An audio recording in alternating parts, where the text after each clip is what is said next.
Hello, everyone. So, number 5, Rookie Locks. The key was mummified, but there's a direct bidding code on here, and it doesn't look like he modified the key. I wanted to put the key in there to see if it works, and it's got a slide hangout, but nothing. I mean, when you know how to do it, it'll turn the lock. I mean, it's got some hangups, but I've made a challenge lock. See, it'll go counterclockwise and it'll go clockwise. You just got to get it positioned right. It might just be, something on there, but there's nothing wrong with this lock as far as like whether or not it functions. And I didn't think so. I didn't think that was the case, but I've only picked like less than a dozen challenge locks, and I'm on number 12 now of making challenge locks. So I've never run into a whip by before, and this one I think is going to be a whip by because I'm going to film my last attempt at picking this lock open.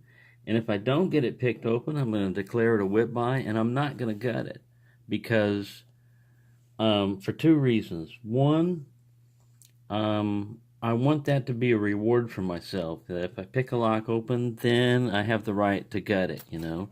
Yeah, I could still do a whip by and gut it to see, because I'm very curious to see what's in there as the pins. But I don't want to mess it up, gutting it. I don't want to change the springs.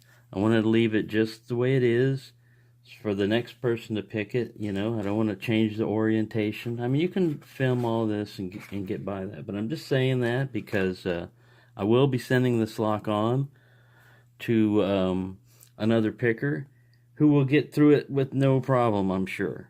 But I'm at 2 minutes right now, so let me go ahead and start. And this is not going to take a real long time because, like I said, this lock, by any standard you want to judge a whip by, this lock has been whipping my butt. I mean, usually I'll go with 1 hour of filmed attempts, like 6-10 minute attempts on a lock. And if I haven't got it then it's whipped my butt. And I've never run into a lock that's gone beyond that, but this one has, and it's gone beyond way more than 1 hour. I've spent a lot of time. All right, so I go all the way back and I get a false set and slight turn on the core. There's another lock that I was trying to get open earlier yesterday that does the exact same thing. It'll give me a false set and a slight turn on the core when I go back and hit pin 5. This is only a 5-pin lock, but don't let that fool you.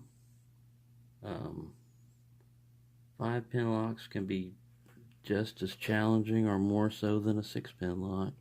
All depends on the bidding. I think this is a very tight tolerance lock, so that if you set one of these spools or whatever he's got in here, it drops everything else. You just go back to where you started all over again. You may have gotten that pin set, but you don't have the other ones. And I've tried heavy tension, light tension, all different kinds of picks. Bottom of the keyway, top of the keyway.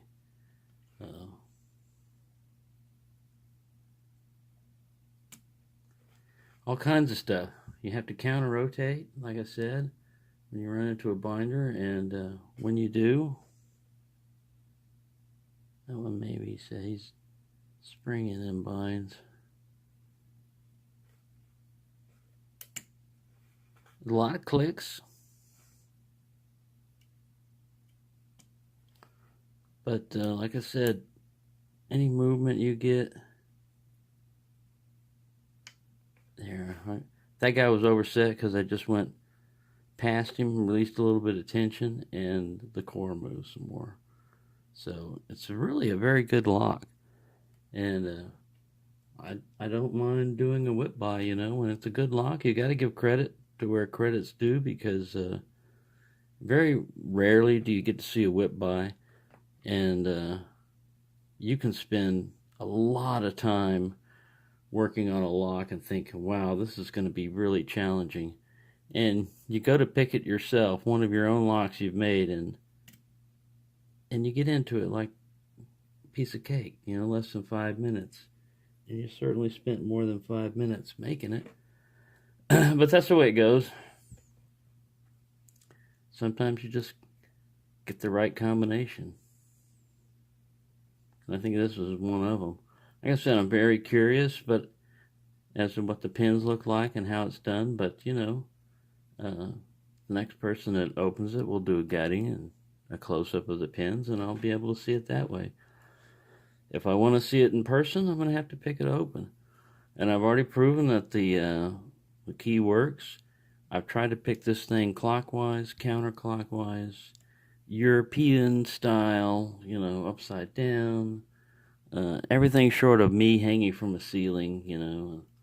I've even thought about trying to do it blindfolded, because you might as well do a sightless Cincy challenge while I'm at it. But yeah, I get nowhere. With this guy. I'll get a little bit of a false set, and then nothing. So let's go this way. I'll show you the same thing happens. You can go back to like 5.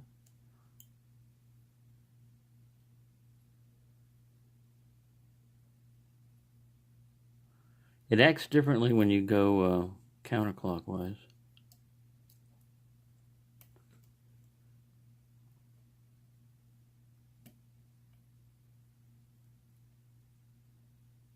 Trying to get back there on pin 5.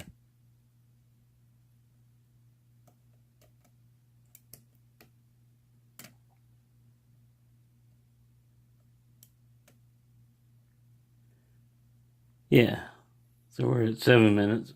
I'll go 10 minutes, and I'll declare whip by. And I won't gut it, so that that'll be the end of that video. And I'll send it on its merry way, because really, I spent a lot of time on this lock, and it takes a lot for me to say that hey, I'm not getting in here. Usually, I'll find some way. And if this would have been a lock on something I owned, or and I didn't have a key or something like that, I'd have drilled this sucker out by now. That's how much time I spent on it. I'd have drilled it out, or bypassed it, or found some other way of getting in that shed, or found a key, or impressioned a key, or something. But that's the way it goes, You're not going to win them all. And like I said, I've tried. Ooh, I got a little bit more turn on the core. I've tried everything on this lock, and I've devoted many minutes, hours. I got a solid. I'm getting pretty far. I've got a solid pin right here. 2 ones. One's in the back, and one in the middle. I think he's set. These other guys are springy. That's the only one that's solid. I get on him right. Let's see if I have to counter. Yep. There's another one back here. A little further. It's a teaser. I would call this lock not number 5, but the tease, because you think you've almost got it, or you're gonna get it, and then you look up and hours have gone by.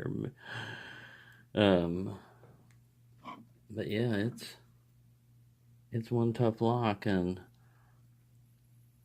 I've got so many other locks that I need to try to pick open, that I need to send this one on. And it's Memorial Day weekend. I could still spend some more time on it, but like I said, I've got other locks that I need to try to get into, and I spent too much time on this guy.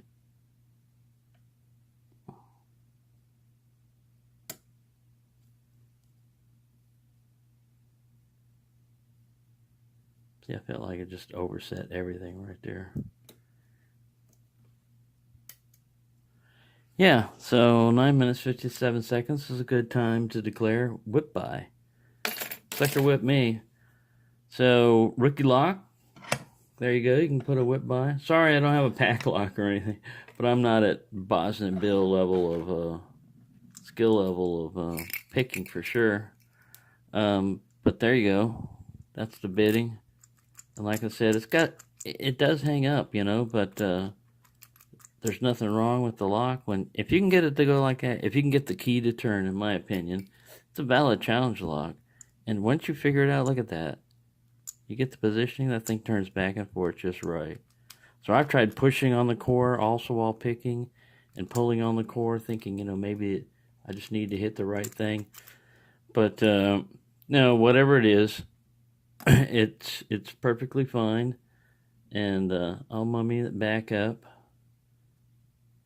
But just an FYI, if you do mummy a key, you might want to grind that off because that's an exact bidding code.